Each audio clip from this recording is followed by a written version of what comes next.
Good morning. It's 5:55, and this is the video for the 14th of June. Today is actually the 13th of June, Friday the 13th. It's full moon. There's some solar flares going on that are supposed to come to Earth today. Could mess up our communication, but maybe not. Maybe we can see it instead of messing things up as giving us more life, activating something good and positive. Anyway, the title for today is Appreciating the Beauty and Diversity of Life. 2 months ago, an amazing lady entered my life. For some time now, I have been sending her a greeting with pictures of flowers or hearts every day.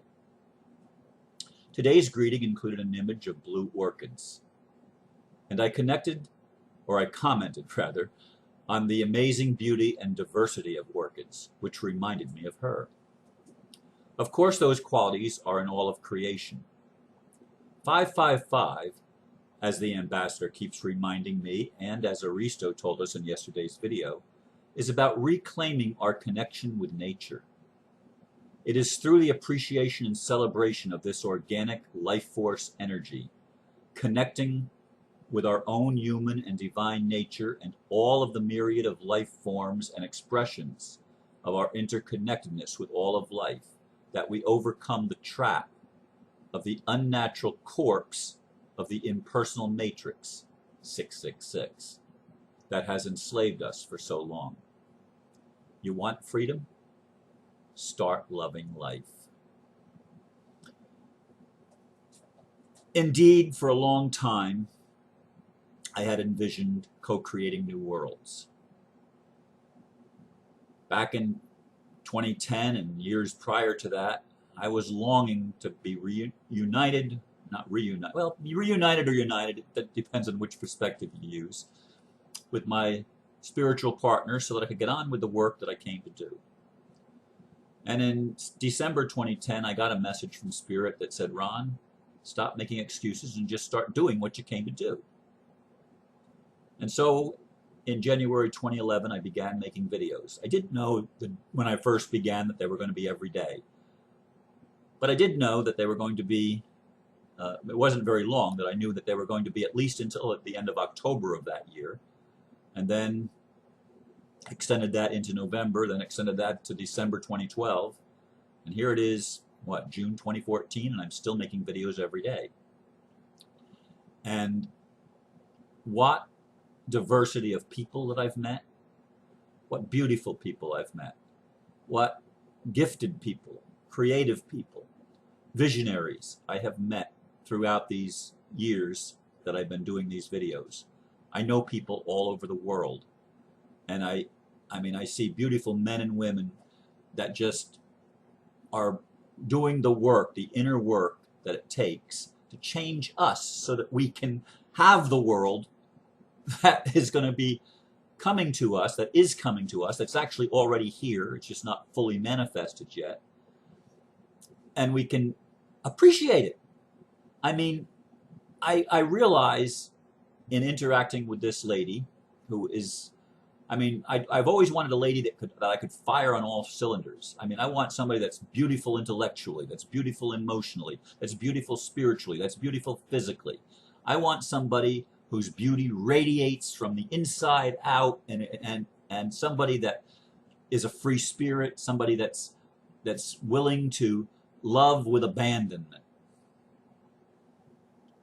I met her. I didn't realize how much work she was going to show me that I needed to do on me. And I also see the synchronicity of the other people in my life, not just her, but the ambassador, other people that I have friendships with.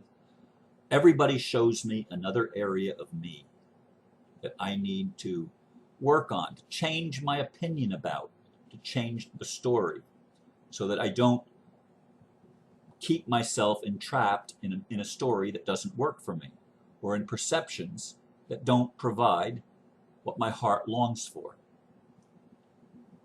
And we often have the tendency to think that it's out there somewhere. That somebody out there is going to come and give it to us. Well, in a sense, that's true. Someone out there does come and give it to us, but it's not usually the way we thought it was going to be. Such as the case with this lady. I mean, we talk to each other almost every single day. The ambassador and I talk to each other almost every single day. No one else in the world do I talk to almost every single day, well, other than the people that I live with, obviously. I mean, that's the kind of connection that I have, but it's not the close, intimate connection. I mean, my friend, we've gotten together sexually once in 2 months. I mean, so it's not, you could hardly call it a sexual relationship, yet the sexual energy is there. It's still there, even when we're not engaging in sexual activity. Our conversations have a life force to them that touches every aspect of my being and helps me to see the parts of myself that I've been blind to. That's what relationships are for. That's the power of relationships. That's the dynamic that must take place in order for us to change on the inside so that we're able to create the world that we want to see on the outside, and that we need to create that world. But it comes first with the changes that we make inside of ourselves. I'm learning to develop that relationship with the divine lover. And I appreciate so much what Aristo said in his video yesterday, which is airing today, that the divine lover is also the earth. It's also the cosmos. It's the stars. It's the heavenly bodies. It's the merging of God, sky, earth, like Swiss Indo. And I want to talk about Swiss Indo for a minute.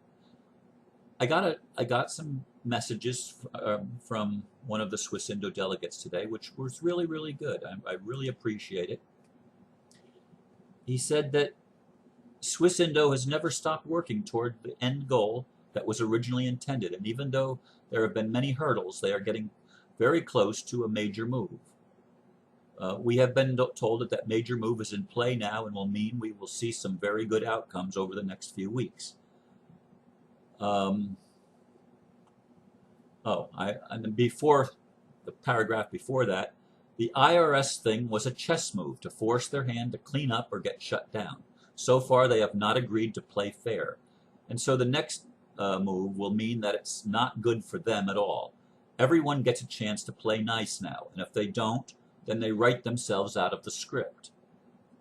The IRS has the infrastructure to assist with rolling out the change, so that can help to get the job done, but only if they play by the new rules. The voucher was offered to pay them in new currency to get the job done if they play fair. So far, they have rejected this, so no deal. Things will be done another way now, and they will not get anything. Here's what I see, folks. I'm still a Swiss Indo delegate. I haven't quit being a delegate. I'm still an advisor to the World Council. I take that seriously. Who put me in that position? Mr. Sugi did. Papa Sugi did. Do I appreciate that? Yes. Do I appreciate the people that I'm meeting through the ambassador? Yes. I'm looking forward to the conversation with M1, although it'll be through a translator because he doesn't speak English. His name is Vladimir, if you want to know. All right, there's a whole bunch of these people claiming to be M1s. Why can't they all get together and get the job done? Instead of fighting over who's going to do it, just do the job. Get the job done. It doesn't matter who does it. It only matters that it gets done. Those collateral accounts, as many as there are, whatever there is, those need to be released so that all of the hidden technologies can start to be implemented and used worldwide, so that people can be lifted out of poverty, so that the technologies that are capable of cleaning up Fukushima and the technologies that are able to clean up all the other pollution mess that we've made on this planet because of the corpse mentality, which is the corporation, okay? That's the unnatural corpse. That's what we're in. Everything in a corporation is dead. Do you understand that? Including when they make you and me corporations, the system, the matrix, sees us as dead. Of course we're not dead. That's why 555 is the solution to 666. 555, embracing our life force energy, recognizing the interconnectedness of all life, and that we're part of a web of life that is gorgeous. It's filled with beauty, and filled with diversity. And when we start seeing that and realizing it's all part of us, and we start doing this dance with all the people in our lives, and recognizing that all of those people are providing us a mirror that provides our ability to see aspects of ourselves that need to be shifted. Sometimes a little, sometimes a lot. It shifts our perspective, the way that we see things. And we are developing, if we allow this process to work, we will start to really move into gratitude and appreciation. And we will move into a whole different dimension of creativity, because it is loving life that makes life work for us. Life is a divine lover. All of life, the planetary life, the mineral life, the atmospheric life, the plant life, the animal life, the human life, the extraterrestrial life, all of life has beauty, and all of life has meaning. It's not compartmentalized, and it's not separate from each other. It's part of the same continuous web. We've been lied to that it's separate. We've been lied to that somebody can be over everybody else. We've been lied to that we need somebody to tell us what to do because we don't know ourselves. Well, it's time that we start knowing ourselves. And if we know ourselves, we're going to start loving ourselves. And if we start loving ourselves, we're going to start loving others and all of life. And this is going to spread out, and it's going to transform everything. But it starts with loving life, with loving yourself as part of life. The trouble is, most of us don't love ourselves. We find ourselves in this hellhole of a mess called the Matrix, called the Illuminati system, called transpersonal or impersonal dead entities running the world that have had the passion and the compassion and the empathy and all of the good things beaten out of them. I'm talking about the elite now, of course. And or like some of the dragon family, they've been hermits living up in some cave and sequestering themselves and doing all the spiritual work, but out of touch totally with what's going on in the world, because they aren't living in the world. They're living in another world. That's what happens when you go into 5D.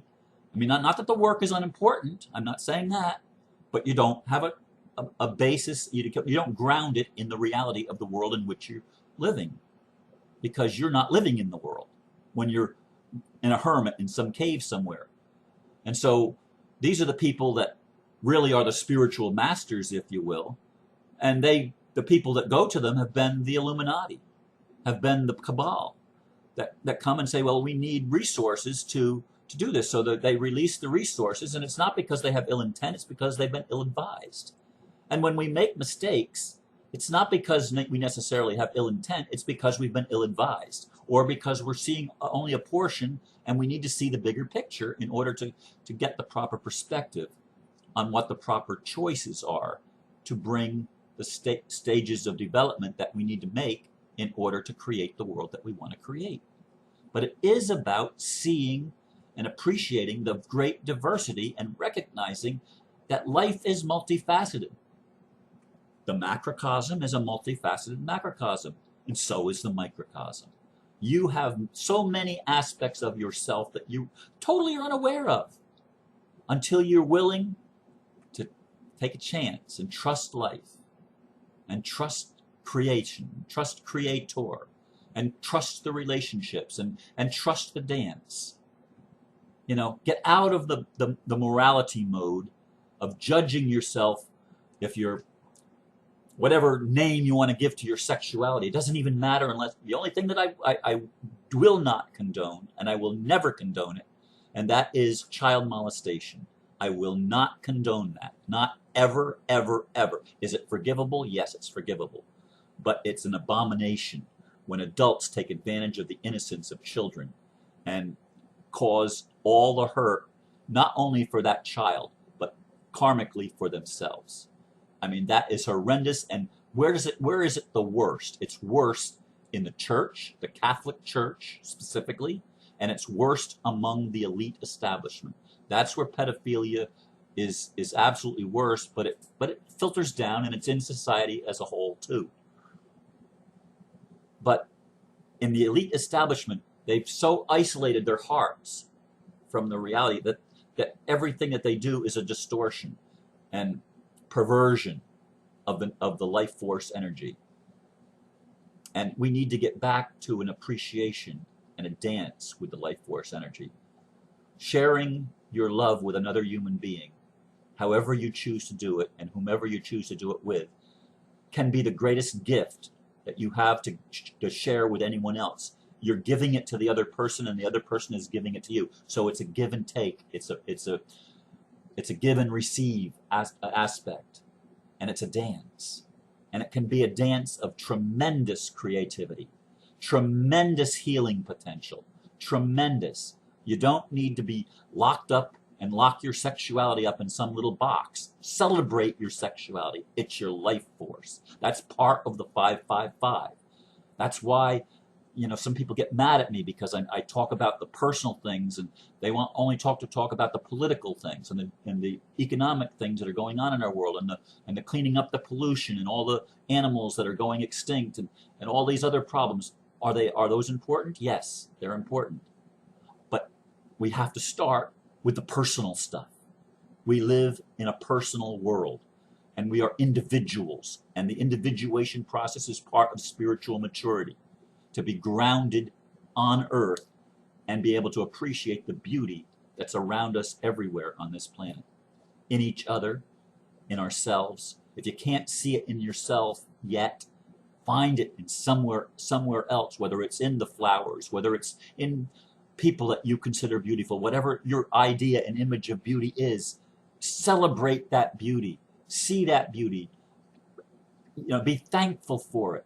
Express that thanks to creation, to God, to the universe, to prime mind, or whatever term you want to use. Express appreciation. It's part of it. It's part of the Ho'oponopono thing. Again, it's an attitude of saying, yes, I love you. Yes, I'm sorry. Yes, I ask forgiveness, and I'm willing to forgive myself, and I thank you. Gratitude. We're changing the world, and it's 555 that's doing it. And it's by embracing the natural flow of life. It's by embracing nature. It's by embracing what is, and recognizing that what is in me. It's in you. It's in each of us. When we love ourselves, we'll heal ourselves. When we heal ourselves, we heal the world. That's the way it works. Again, you want freedom? Start loving life. Thank you for listening. Namaste.